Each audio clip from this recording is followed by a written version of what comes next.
La candidature de Dieudonné Yebga est comme la candidature de Papillon, donc c'est des gens qui sont venus s'amuser avec la galerie. Un rapide bref historique. Le Mindem, qui est peut-être le seul parti qui a déjà connu peut-être 4 présidents à sa tête, le seul, a, après Anissé, le tout premier candidat, changé de... Le tout président a changé de président. Après Anissé et Kane, il y a eu Banda Kani. Après Banda Kani, il y a eu Abanda Pama.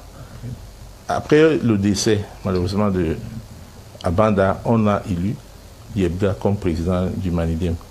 Malheureusement pour nous, bien qu'il soit un ancien militant du parti, on s'est très vite rendu compte qu'il n'avait pas assimilé l'esprit du Manidem, un parti révolutionnaire qui n'a pas un patron qui dicte aux autres. Mais si un jour, peut-être Alex, qui est un journaliste, ceux qui nous ont souvent approchés dans notre fonctionnement, voient comment le Mindem fonctionne. Il n'y a pas un patron qui dicte. Il y a un centralisme démocratique où des camarades s'asseyent pour décider de ce que c'est que la vie du parti. Rapidement, on a vu en Dieudonné Yebga quelqu'un qui était plutôt moulé dans tout ce que nous contestons. Donc, qui est devenu un patron qui a commencé à nous exclure à tour de bras, à prendre des décisions unilatérales. Nous avons organisé un congrès qui a débarqué Dieudonné Yebga. Bon, j'ai beaucoup d'éléments ici, mais on préfère réserver nos éléments pour s'il y a éventuellement recours au Conseil constitutionnel. Nous avons tenu un congrès en juin 2018 qui a exclu Dieudonné Yebga et certains autres militants du parti. À la fin de ce congrès, ou à l'issue de ce congrès, nous avons écrit au MINAT pour lui transmettre les dernières résolutions du congrès avec changement de bureau et tout. Prévu par la loi. Comme il est prévu par la loi. Après cette correspondance, ou en réponse à cette correspondance, le MINAT a écrit. Ces correspondances existent, je les ai ici, mais bon, ce n'est pas le lieu de les présenter. Le MINAT écrit au gouverneur et aux autres autorités pour lui dire voici ce que nous avons reçu. Et le ministère valide donc, l'AT, le ministère de l'administration territoriale, valide qu'il y avait 3 partis à cette époque. Il y avait le CPP, l'UPC et le Manidem. Le MINAT a pris acte de ce que les partis lui ont écrit et confirme donc que, je parle seulement de notre cas, le Manidem a, depuis ce jour, comme président national, Anissé Kane. Cette correspondance existe. Oui, on a vu. Nous sommes en 2018. Et en 2020, le Manidem va à des élections législatives et municipales. C'est au terme de ces élections que nous avons un élu dans le Mungo.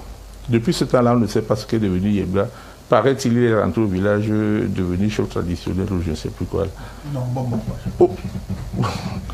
Apparemment, si c'est un bonbon qui n'a pas totalement assimilé ce que c'est qu'un bonbon, parce que je ne sais pas si un bonbon se fait manipuler comme ça, et puis il sème la zizanie et ne prend pas en compte les valeurs suprêmes d'une nation. Nous avons donc obtenu, au terme des élections municipales de 2020, un élu à Dibombari. C'est le Manidem, sous la présidente Anissé Kane, qui a investi cette liste, qui a obtenu un élu. Et c'est grâce à cet élu que nous avons maintenant le pouvoir d'investir un candidat. Jusqu'ici, on n'a plus jamais entendu parler de Mbombok.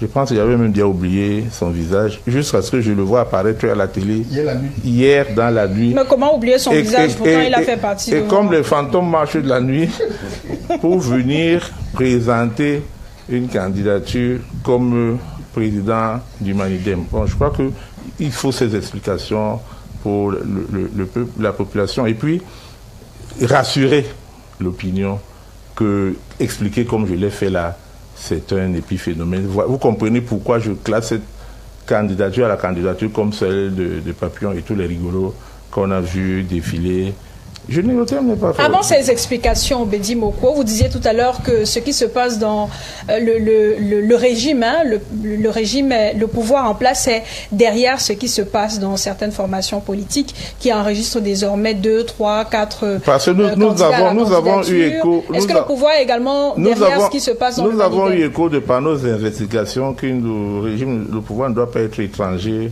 à ce que nous sommes en train de voir concernant le Malien, tout simplement.